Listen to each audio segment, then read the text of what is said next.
Welcome to Democracy Now!, democracynow.org, the War and Peace Report. I'm Amy Goodman. The Israeli military has ended its two-week siege of Al-Shifa's hospital, leaving Gaza's largest medical complex in ruins. The World Health Organization says at least 21 patients died since the siege began. Authorities in Gaza said the Israeli military killed more than 400 Palestinians, including medical workers and children, and destroyed over 1,000 homes around the hospital. Israel accused Hamas of using the hospital for military purposes. On Sunday, an Israeli airstrike hit a tent encampment outside of Al-Aqsa Martyrs Hospital in Deir al-Balah. The attack killed 4 people and injured 17 others, including 7 journalists. The BBC reports the tent closest to the explosion belonged to the Turkish news agency Anadolu. The Palestinian photographer Ali Hamad described the attack. They hit the tent without any warning. We were staying in the tent as a group of journalists, peacefully, with no terrorist among us. We were preparing our cameras, and all of a sudden, the tent was hit. Everything went dark with debris and rocks flying above our heads, and there were flames. In other news from Gaza, the Israeli newspaper Haaretz reports the Israeli military has created so-called kill zones inside Gaza, where Israeli troops kill anyone who crosses into the area. One reserve officer told the paper, quote, "As soon as people enter it, mainly adult males, orders are to shoot and kill, even if that person is unarmed," unquote. The report comes days after Al Jazeera aired footage of 4 unarmed Palestinian men being killed as they walked along the ruins near Khan Yunis. In an interview with Haaretz, one Israeli officer acknowledged the 4 men were killed even though they, quote, "didn't endanger our forces," unquote. The Washington Post is reporting the Biden administration has recently authorized the transfer of billions of dollars in bombs and fighter jets to Israel.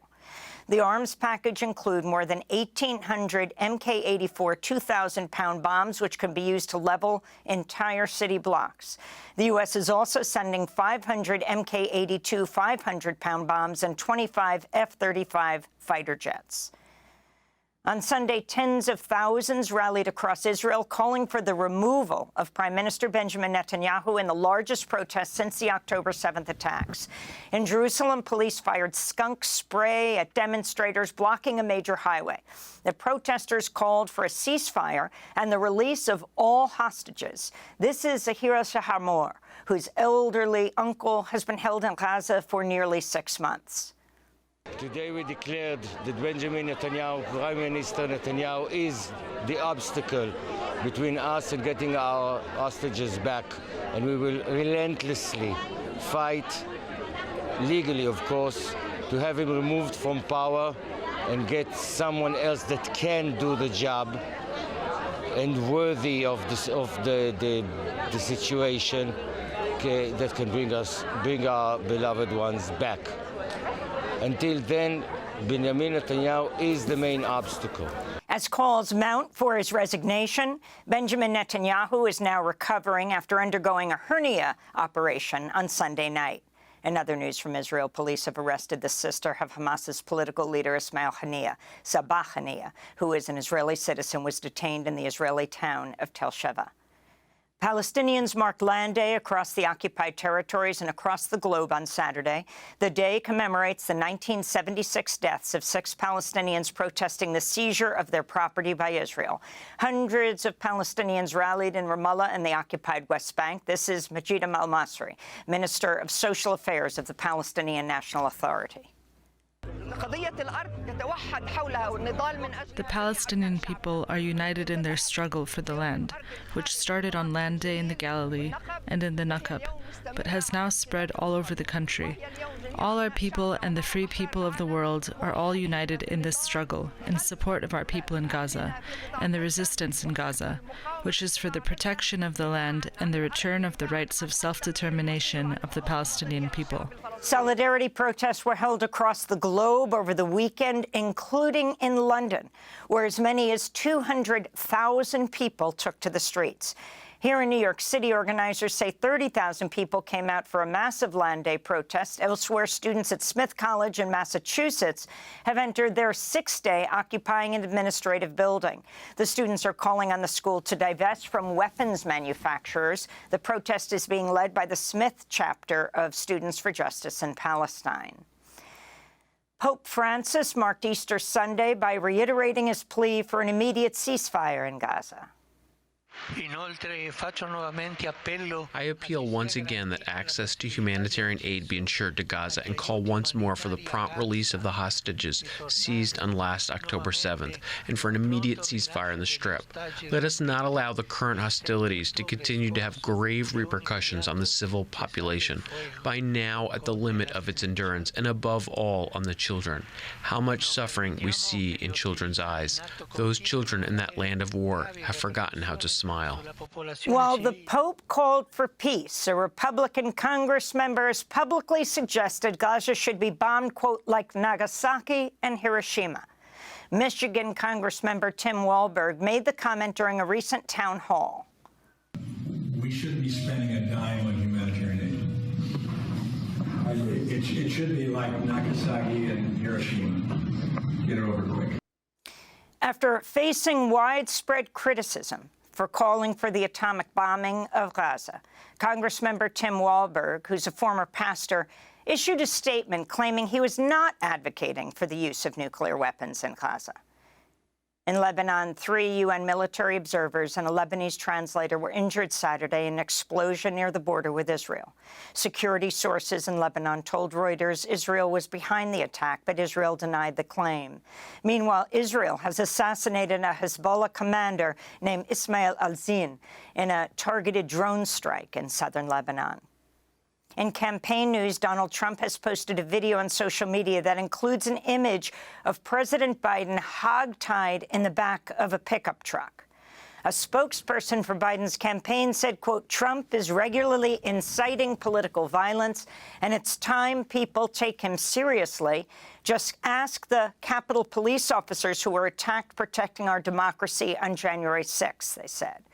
Meanwhile, Trump continues to publicly attack the daughter of New York Supreme Court Justice Juan Merchan, who's hearing Trump's hush money case.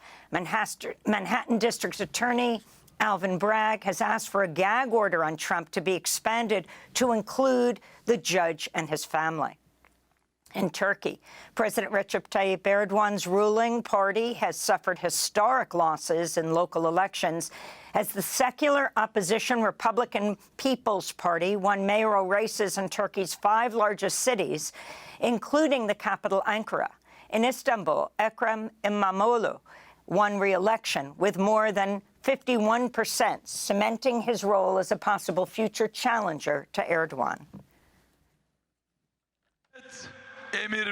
The nation itself gives the order and the instructions, not just one person. Officials receive instructions from the nation. The period of one-man rule is over as of today. It is done. The Republican democracy go full speed ahead from now on. Armed police raided the home of the Peruvian president Dina Boluarte as part of a corruption probe dubbed Rolexgate. The deeply unpopular interim president has been accused of illegally acquiring more than a dozen luxury watches over the past 3 years. She's denied any wrongdoing and has rejected calls to resign. President Boluarte has led Peru since December 2022 after Pedro Castillo was ousted from office. Yesterday marked the 15th annual International Transgender Day of Visibility. President Biden issued a proclamation, quote, honoring the extraordinary courage and contributions of transgender Americans and recognizing March 31st as Transgender Day of Visibility. Biden has recognized the date every year since taking office, but Republican lawmakers and Trump attacked Biden for the move since the holiday coincided this year with Easter Sunday. Amidst a Republican crackdown on their rights, trans and non-binary communities led rallies at state houses across the country Sunday to celebrate trans joy and demand equitable rights. Elsewhere, activists in Mexico City were met with riot police and tear gas as they marched to demand a law protecting the rights of transgender people. This is Jennifer Rodriguez. We want respect for our human rights. We don't want to be discriminated against when we apply for a job. We want the medical assistance we deserve. We want to be able to get a house and all the benefits free marriage provides. We don't want to be killed only for being different. We don't want sex work to be our one unique option to survive. While the government doesn't provide all these, we want our integral trans law that gives us the right to express our identity and change our gender and make hormonal changes when we come to legal age.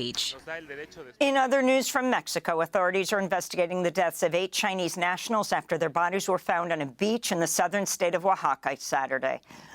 One survivor of the shipwreck says the boat departed from Tapachula, a border city with Guatemala, which is a common departure point for migrants hoping to reach the U.S. border. In California, many fast food workers are getting a big raise. Beginning today, all fast food chains in California must pay workers at least $20 an hour. And the pioneering actor Gossett Jr. has died at the age of 87.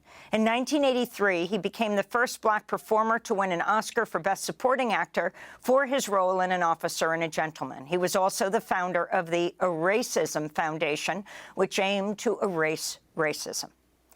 And those are some of the headlines. This is Democracy Now!, democracynow.org, The War and Peace Report. I'm Amy Goodman.